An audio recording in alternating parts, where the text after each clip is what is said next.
And why are we already in the game? Well, because the game starts like this. It does not have... at least it doesn't start you on a title screen. So here we go. The tip of the sword was like a flash of lightning. A spear had a thrust to skewer the heart. Even attempting to evade it was pointless. It was but a flash too swift for the human eye to follow. And yet, moonlight swept in to save me. From the strike that threatened to end me. The sound was beautiful, like the tolling of a bell. No, truth be told, the sound hung over me, heavier than an iron weight. This beauty had little to do with aesthetics. The stark armor wrapped around her was like the frozen night itself. The ringing was not in itself pleasant. It was the sound of steel. But the night herself was beautiful enough to make it into the chiming of a bell.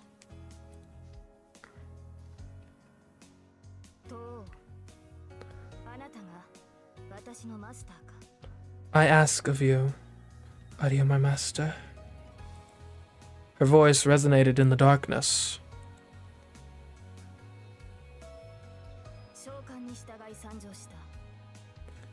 I have come in response to your summons. Henceforth my blade is with you, and your fate with me. Our pact is now sealed.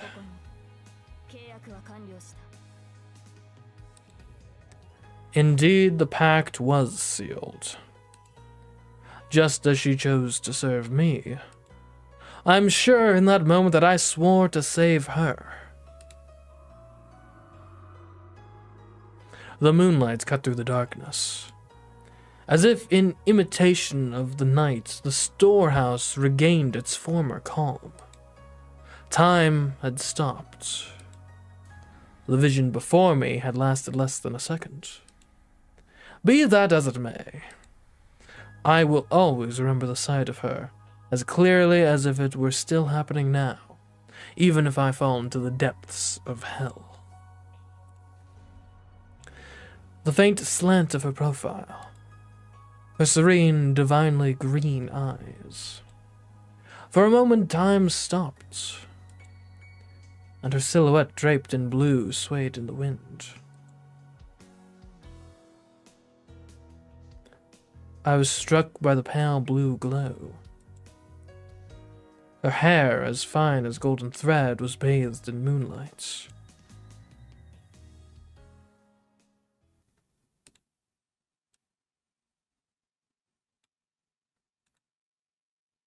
Fates.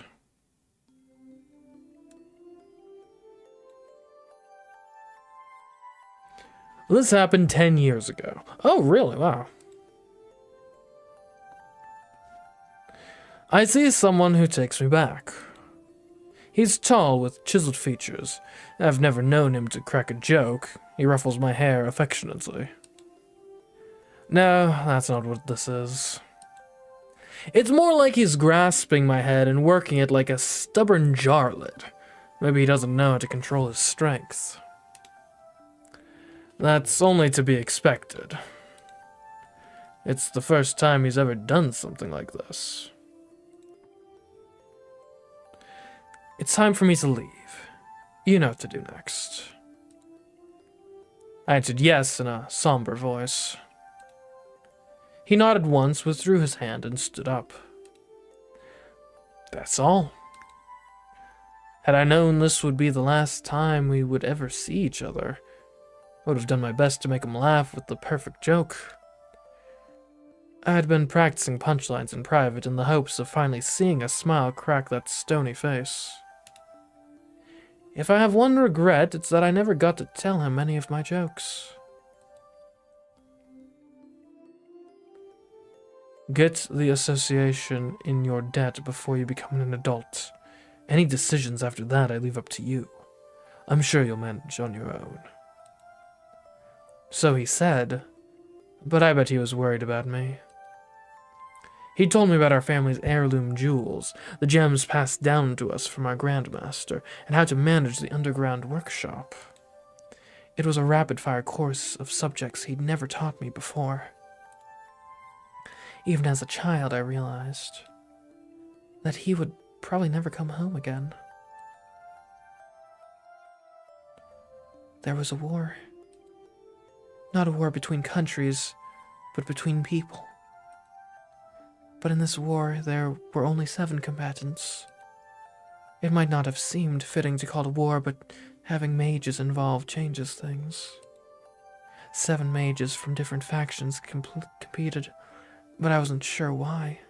They killed each other using methods I didn't really understand. One of them was the man in front of me. It meant that he would kill, and eventually be killed. I'm sure he felt the ticking of his life's clock even more keenly than I did. Rin, before long the Holy Grail will appear. It is the duty of the Tohsakas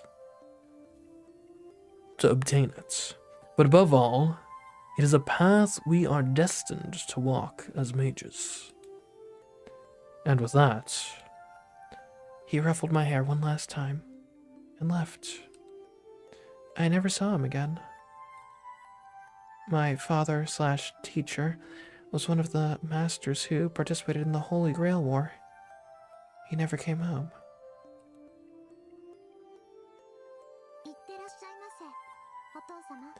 Safe travels, Father. I bid him farewell, as a well-behaved daughter should. I knew I was on the verge of tears, but I didn't let them show. I loved him. He was a great father, and an even greater mage. Mages are stubborn people. As far as I knew, there wasn't a more upstanding man in the whole world. As my instructor, he trained me. As my father, he loved me. Alex, thanks for the resub. Hello, yes. Well, my recording off my Switch still isn't working, so we're stuck on PC, and I decided today we'd try out Fate Stay Night. Apparently one of the better visual novels out there that just got an English translation a couple days ago. So, buckle up for the ride, I suppose. So I decided I'd accept the things he left for me, and choose my own path. Rin, before long the Holy Grail will appear. It is the duty of the Tohsakas to obtain it, but above all, it is a path we are destined to walk as mages. What is it about? Tough to say. We've only been playing it for like 10 minutes. So far, there's been, like some sort of female knight that came in and saved some dude. And now we've got this, now we're from the perspective of this girl who apparently is in a line of mages that want to obtain the Holy Grail. So that's about what we've surmised so far. In the end, his final words for me were given as a mage, not a father. That's the moment I made up my mind. Alright, I guess I'd better do everything I can to become a worthy mage. It's only natural for an apprentice mage to live up to her master's hopes. That's how I, Rin Tohsaka, grew up after experiencing life's twists and turns. It's been 10 years since my father went off to war. I wouldn't say I've been looking forward to this day, but I am a bit on edge. That goes without saying, after all. That moment which was burned into my memory 10 years ago will soon be upon me again.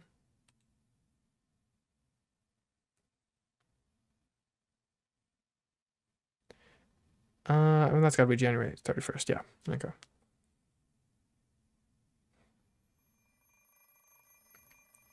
Oh, an alarm clock. That's like the same sound as my alarm clock. That's disturbing.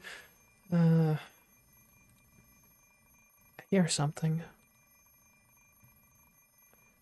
Ring, ring. Shut up. Stop. The noise doesn't stop. It's such...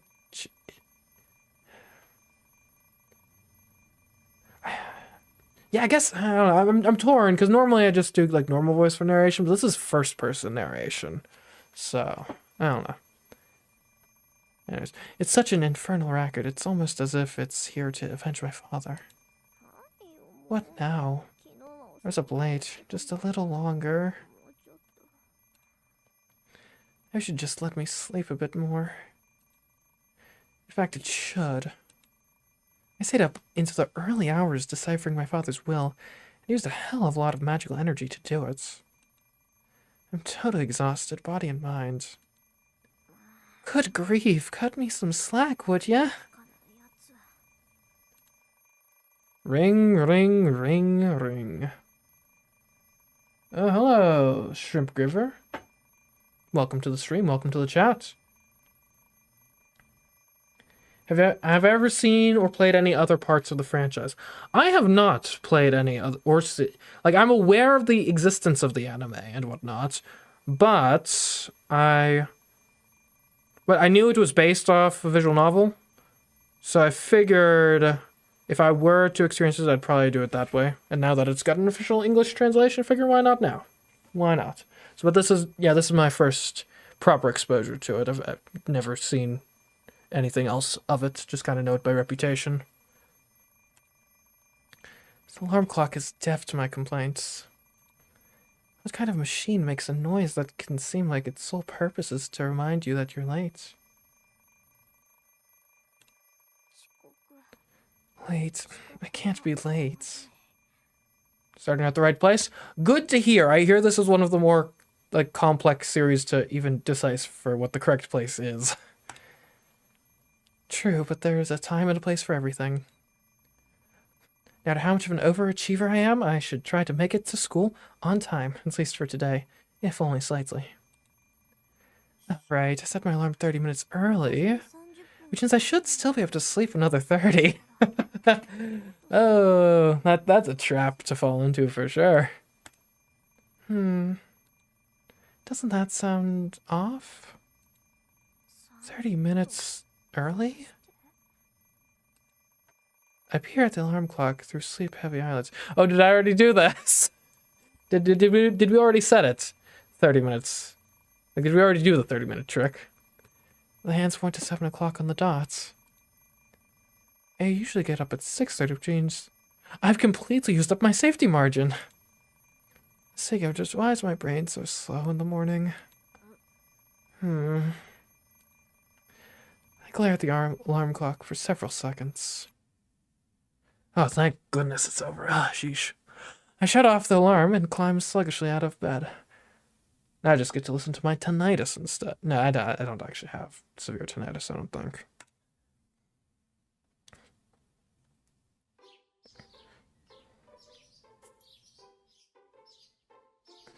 The morning chill bites at me as I cross the hallway and enter the parlor. This is the final 7 a.m. in January.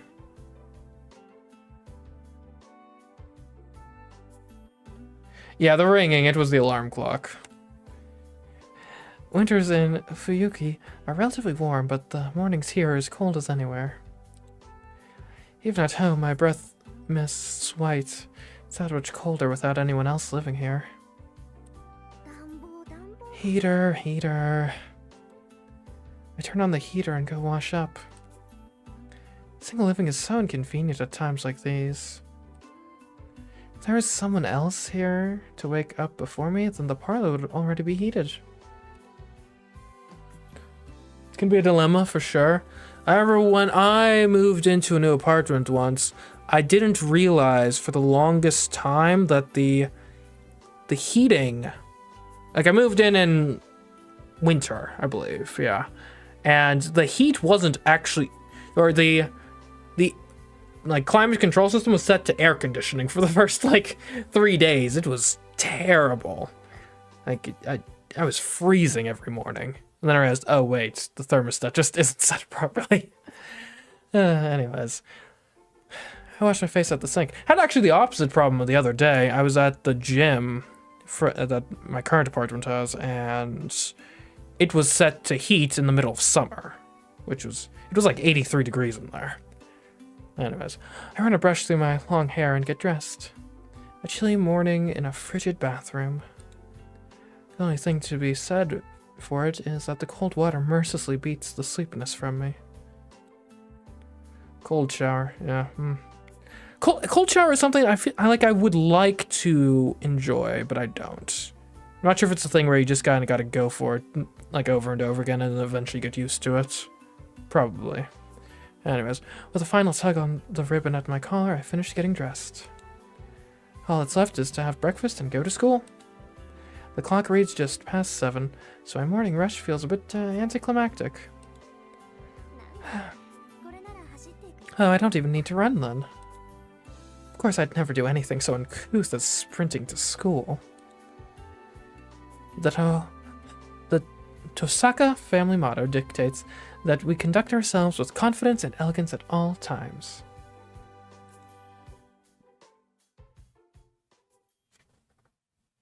Yeah, I suppose if the water is past a certain temperature, it's the cold shower probably isn't great. I hear though it's got like good health benefits as compared to a hot shower, like easier on your skin and stuff, wakes you up and gets your heart flowing, the blood pumping. Wait, no, opposite way. The heart pumping, the blood flowing.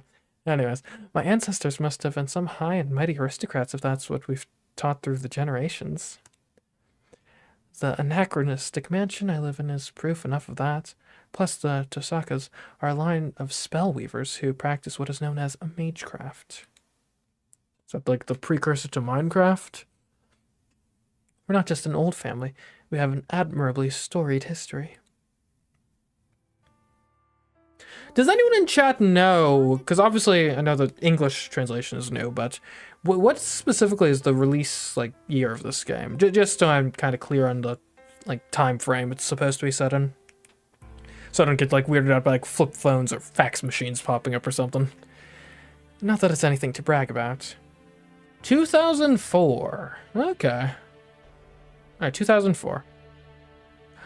That's pretty old for me, but I've got a frame of reference. I'm not that young. That I can't conceive of the world of 2004. Though it's more of an intellectual exercise than an actual reminiscing for me. I will admit that much. In fact, I literally can't talk about it. The truth is, I'm a mage. Who could I even brag about that to? As the name suggests, Magecraft is what most normal people would see as magic.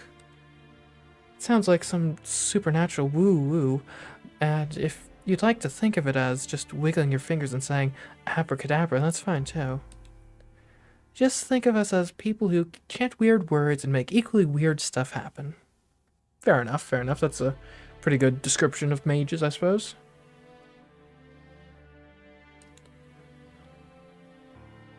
January 1st, 2004. Huh. Interesting. Or no, January 30th is what you wrote there. Sorry. That said, we don't fly around on broomsticks. We don't shoot stars out of wands either.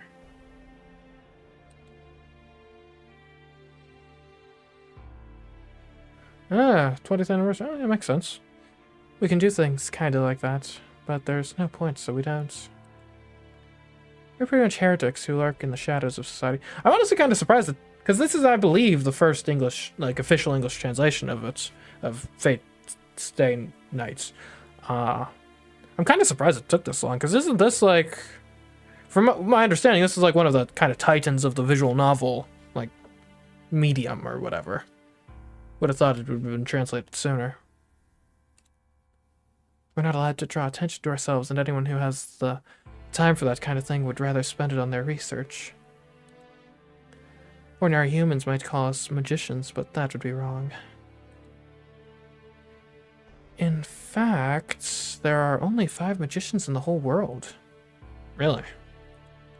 Magicians are what we call people who can do something no one else can. Who can accomplish feats beyond the means of modern science and perform genuine miracles. Similarly, magic is the label we use for mystics. Magical mysteries that can't be realized with any amount of time or skill.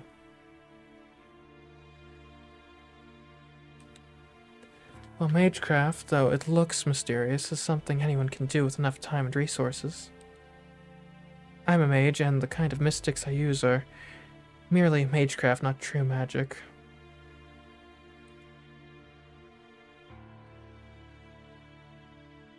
Lots of issues. Yeah, that makes sense.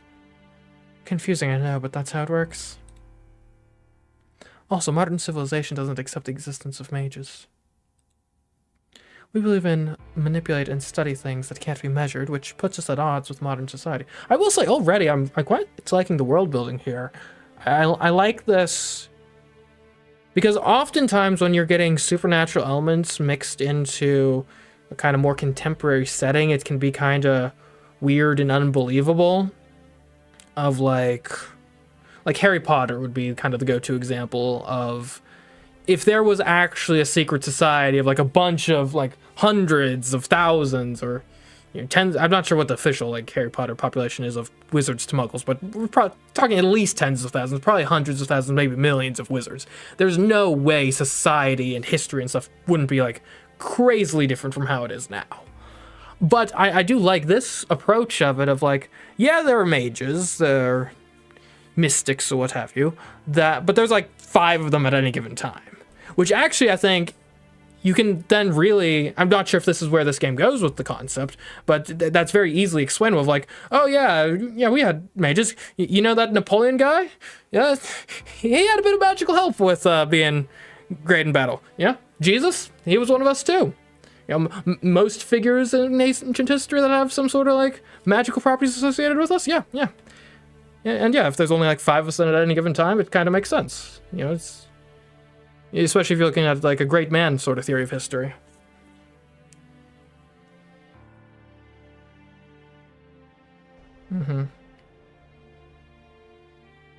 Interesting. Well, I'll be looking forward to diving more into this.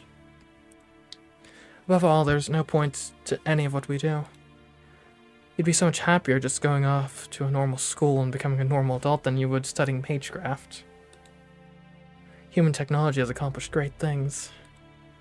For the last few centuries, Magecraft has been playing catch-up to the progress of civilization. Nothing is impossible for humanity anymore. Miracles that could only be realized with Magecraft in the distant past have been reduced to common tools and appliances. Even so, Magecraft does have its benefits.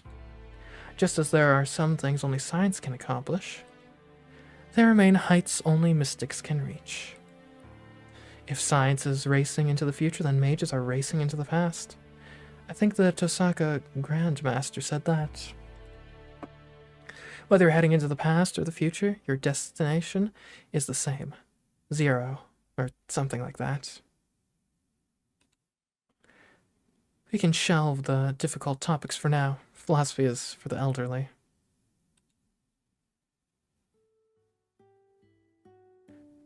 I finish my breakfast and pick up my bag. Oh right, gotta bring my pendants. I'm reluctant to take something so valuable to school, but it'd be a waste to leave it behind. I mean, this thing's 100 years old. It's by far the most powerful jewel we have. Powerful jewel, okay. Ooh, pretty. One could even say it's an entirely different level. It's on an entirely different level. I obtained the gem after decoding my father's will last night. It's imbued with 10 years worth of my own magical energy. I've been told that the Tohsaka family has heirloom jewels passed down since the olden days, and this might be one of them. Tohsaka mages specialize at the conversion and flow of power. We channel our magical energy into precious gems whenever we have a spare moment. Simply put, I'm the gun and the jewels are bullets. The other main thing I've inherited from my father is the magic crest engraved into my left arm.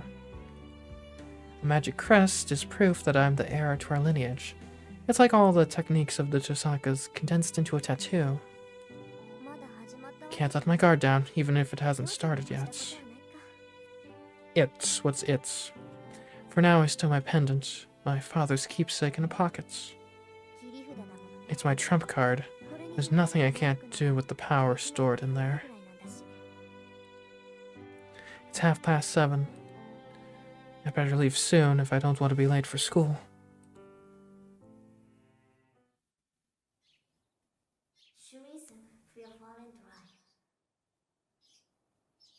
That's not a normal bee.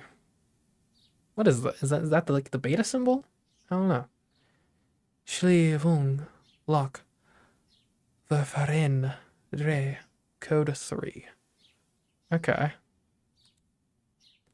I weave energy into a brief foreign phrase. Oh, this is like magic. Wait, am I locking my front door with magic? Seems needlessly complicated, but okay. I'm sure there's a good reason. As mage, I can't neglect the security of my home base. I suppose that's fair. That still applies even if I've never had so much as a single burglar, lost child, or stray cat wander into my home. There's a lot of German. Okay. Well, luckily English is a Germanic language, so, you know, it's not too far afield from my comfort zone, I suppose. Actually, I don't think the neighbors have ever come in over to say hello. That's fine with me. Why don't I ever get any stray cats around here? I look up at the mansion that's been my home for over a decade. Fuyuki is a strange city. One side of the intersection dividing the residential area is filled with old samurai estates, while the side I'm on has an abundance of mansions built in European style. Apparently a whole bunch of foreign families immigrated here long ago, but I've never seen a single foreigner around. There's even a cemetery for foreigners in Shinto, the new part of the city, across the river, but it was built for the generation that immigrated here. Maybe Japan just didn't suit them. I make a mental note to ask the priest about it next time I visit the church. He's nothing if not full of boring trivia for sure.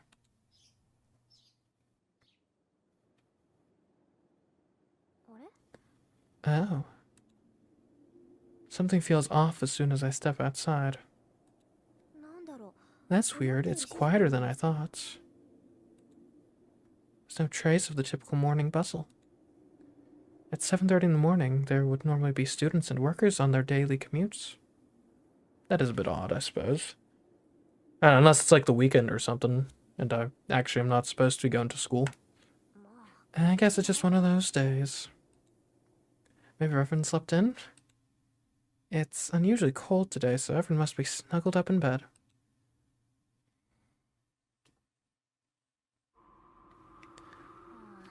Still though. Even if that were true, it's strange that there isn't a single student on the street. At this time of day, you'd expect to see at least a school uniform or two. And yet, from where I'm standing at the school gate, it looks like morning club activities are just starting up. Which can only mean... Oh, Tohsaka, you're awfully early today. I knew it. With a light sigh, I turned to face the student who called out to me. Morning, sure is cold today. The girl who addresses me so casually is Ayako Mitsuzuri. She's my classmate in 2A, and she has quite a history. Morning, Mitsuzuri, and sorry for the weird question, but do you know what time it is? It's not even 7 yet. You still asleep or something? She waves her hand in front of my face as if to ask if anybody's home. Hayako's one of my few friends, and she knows I'm not a morning person. She's probably figured out by now that I'm still not completely with it. The clocks at home are an hour ahead. All of them, apparently. Who did that, and why? I thought it was just my alarm clock, but the grandfather clock was off too. What's going on here? That is odd. Localized temporal anomaly, perhaps? Father must have set the clocks to go haywire once I took the pendant out of the underground cellar. Why? Tohsaka. Don't worry about it, it's no big deal. Are you on your way to morning practice, Mitsuzari? Yeah, there's lots of troublemakers in the Kyuru Club, and we're down one of our best shooters. We need to put on a good show if we're going to attract first years in April. I see, sounds rough.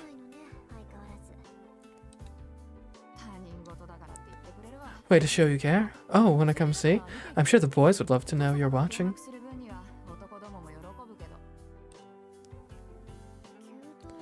The Kyoto Club? Huh. I'm acquainted with 3 of its members. One is Ayako, the girl I'm talking to now. I rarely ever speak to the other 2. Of those latter 2, there's one that I actually can't explain away as simply an acquaintance. I became with Ayako the club captain because I'd been watching the club from afar. Okay, as long as it's just watching, I'll come. It's not like I have anything else to do this early in the morning. Nice, then let's get going.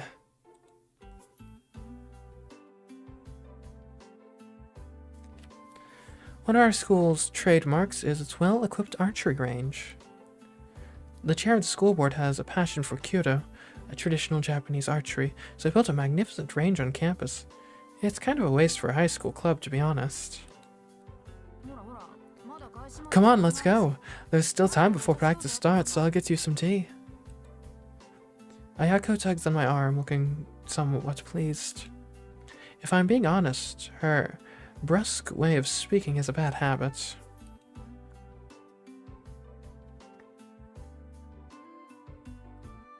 As Ayako said, there's no one else at the range. We sip Japanese tea that's so hot it numbs my tongue as we prepare ahead for today's classes. The hot drink is delicious in the quiet, wintry archery range. Okay, I'll get right down to it. What's up with you today, Tohsaka? Did you finally reel in someone good? What do you mean by this? And she uses the occasion to ask me something completely ridiculous. You're just getting straight to it today, huh? Should I take that tone to mean you beat me to the punch? No comment. If you're showing your cards, then if you're not showing your cards, then neither am I. So how about it? If you being so tired as anything go by, I bet I'm right on the mark. No comment either. But I guess if I tried to hide it, you'd see right through me. Sadly, not yet. What about you? Can you really afford to take your time on the romantic front? You're not wrong. These things aren't looking too good, sure. I could grab someone just for appearances, but quality matters, you know? I shouldn't compromise when my future's on the line.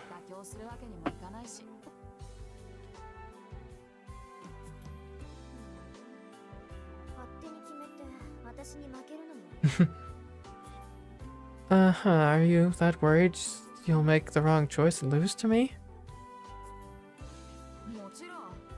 Obviously, the important thing here is that you lose to me. What I actually gain in the process is secondary, really. Something to do with anomalies? Maybe. She chuckles confidently. We're 2 peas in a pod. Yeah, I told you when we met that this is what it'd be like between us.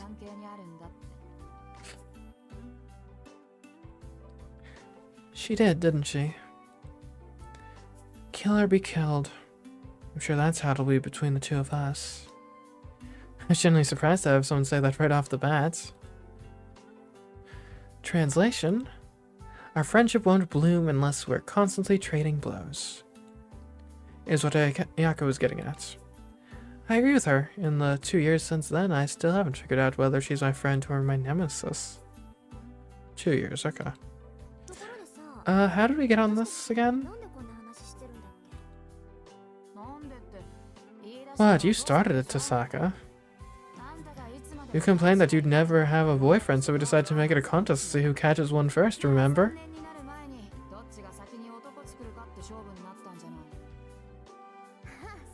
Right, that was the deal.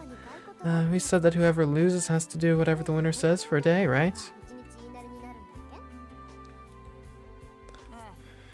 Yep, and I don't think even kids make deals like this anymore.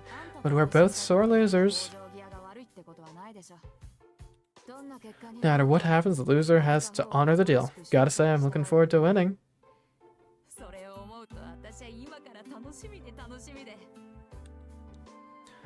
Ayako snickers and delights. My goodness. Ayako Mitsuzuri is, to put it mildly, a handful. I'll admit I'm looking forward to winning myself, so that goes for us both. You see. But Mitsuzuri, you can look forward to the future. Don't lose sight of the goal. There's more to our contest than being first to the finish. I know, it's not a real victory unless it's a relationship that makes you green with envy.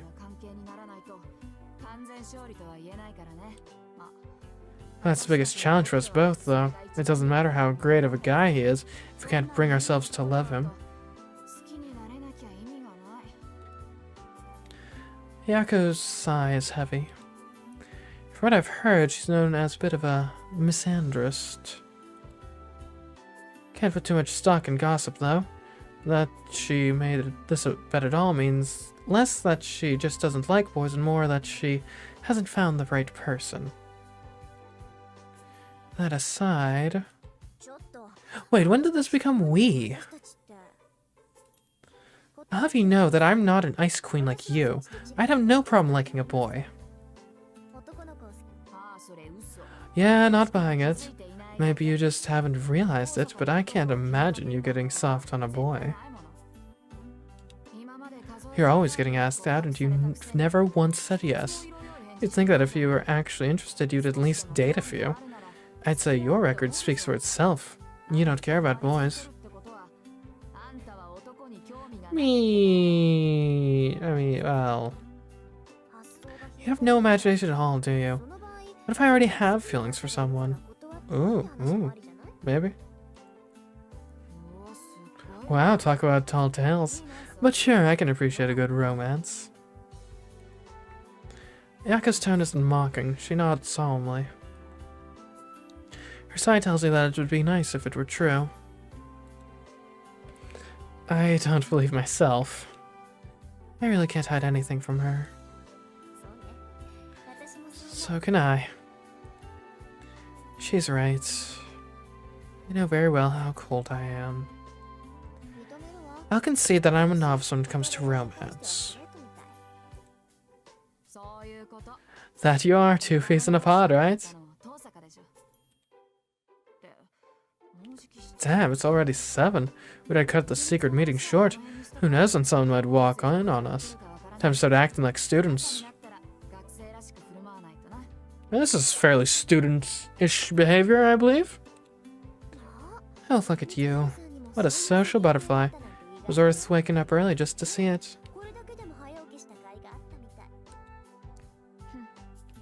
Not as much as the great Rin Tohsaka. I'm the David to your Goliath. Your ability to fake being a goody two-shoes at school is practically an alternate personality. Well, I mean, come on. Also, I feel like saying I'm the David to your Goliath is actually more of a, it's a very backhanded sort of compliment.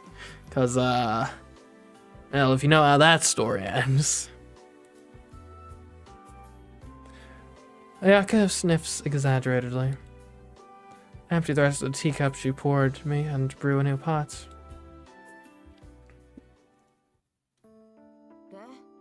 So why not join a club? Don't feel your usual bull about being unathletic. I still haven't forgotten how you beat me in every fitness test last year.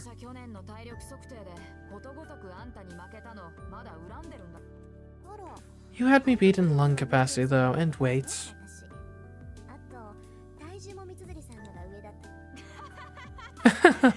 Yeah, I gained 3 kilos.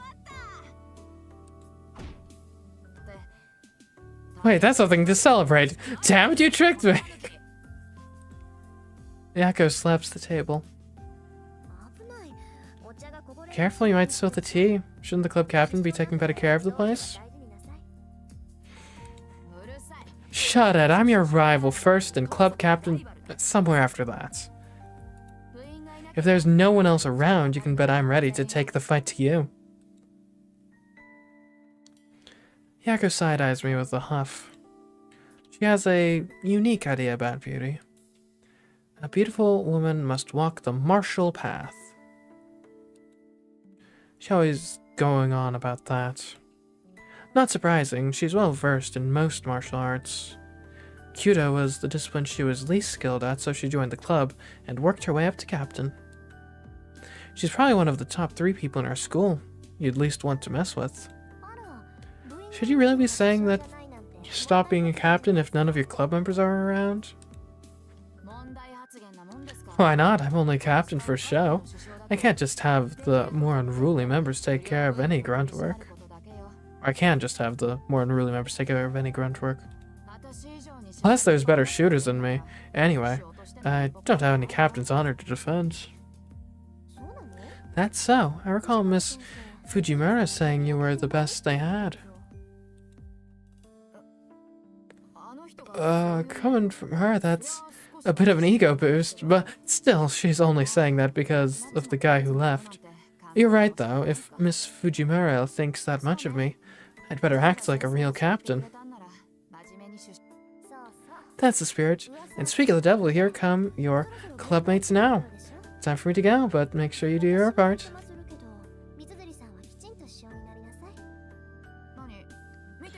What, you're not going to watch us shoot? I wouldn't understand it even if I did. It's one thing to watch from afar, but the uninitiated shouldn't loiter in the dojo. Just as I get up to leave, the first club members begin entering the archery range. Good morning, Captain. Morning, Matou. Are you by yourself today?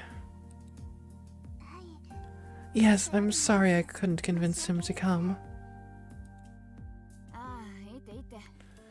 It's fine if he doesn't want to. There's no point in forcing him. Yako speaks to the first club member to arrive. I'll be going then. See you later, Mitsuzuri.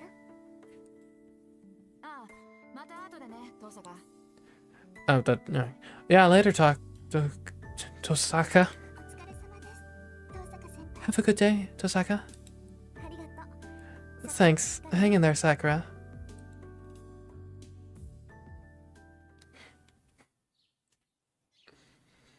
I leave the dojo behind so as not to get in the way. Morning, Tohsaka. Funny running into you so early. Oh no, and here comes the person I least wanted to see. Good morning, Matou. You're here early. Of course I am. I'm the captain, so I need to set a good example for the first years. Anything you missed so far? Rich girl, lives in mansion, also a mage, goes to school. Yeah. Chad, you can catch him up the rest of life, need be.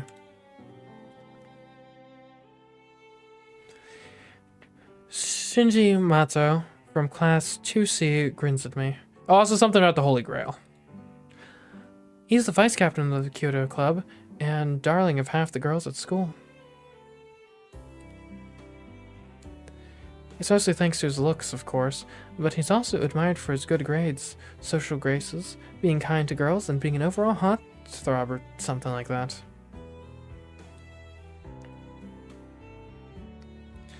I really don't follow that kind of stuff. It's just what I hear my classmates say. I see. I hate to burst your bubble, but I'm pretty sure you're forgetting an important part of that, Matou. Try to remember next time. What's that? Vice, I don't care whether you're captain or vice captain, but if you make a point of leaving it out, people might think it bothers you, vice captain. You're right, I'll keep that in mind. Thanks, Tohsaka.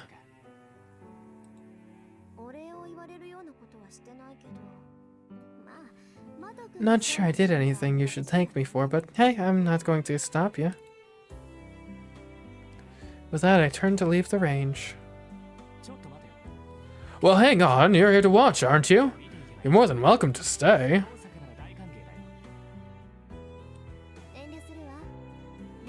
Pass, I don't want to interrupt your practice.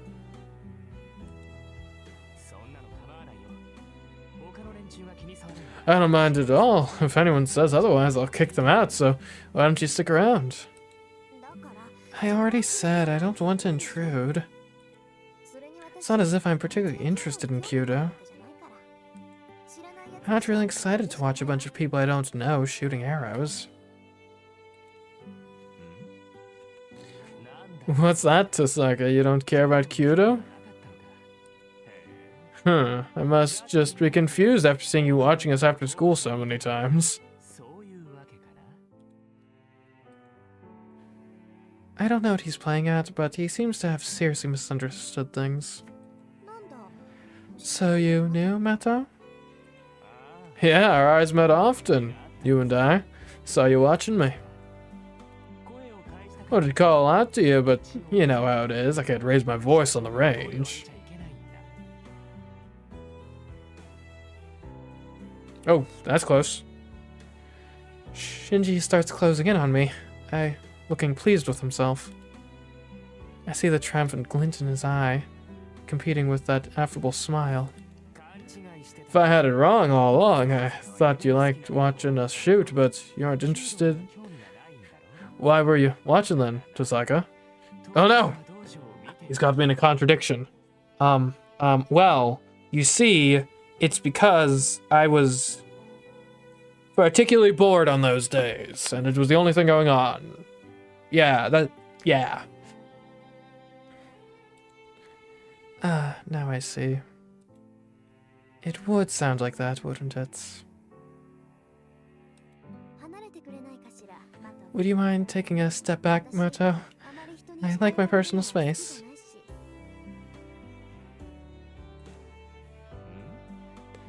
What was that, Tohsaka? You're still not getting it. This isn't my usual style, but I guess it's what it'll take. Here, I'll make this real simple so even you can understand. I'm even less interested in you than I am in Kyudo. I didn't even know you were in the club, and I doubt I'll remember you next time either.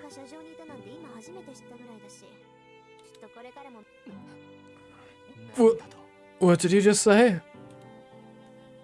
I must have touched a nerve because he tries to grab me roughly. I twist out of his reach and turn to leave.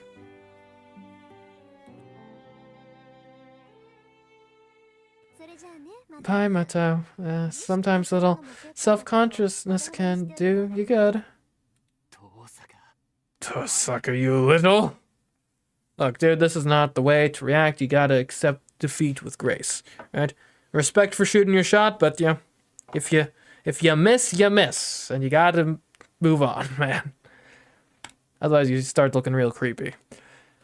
Shinji sounds like he's about to say something, but he keeps his temper and doesn't chase after me. This guy is all style, no substance. If he had even a little backbone, the people around him wouldn't suffer nearly so much.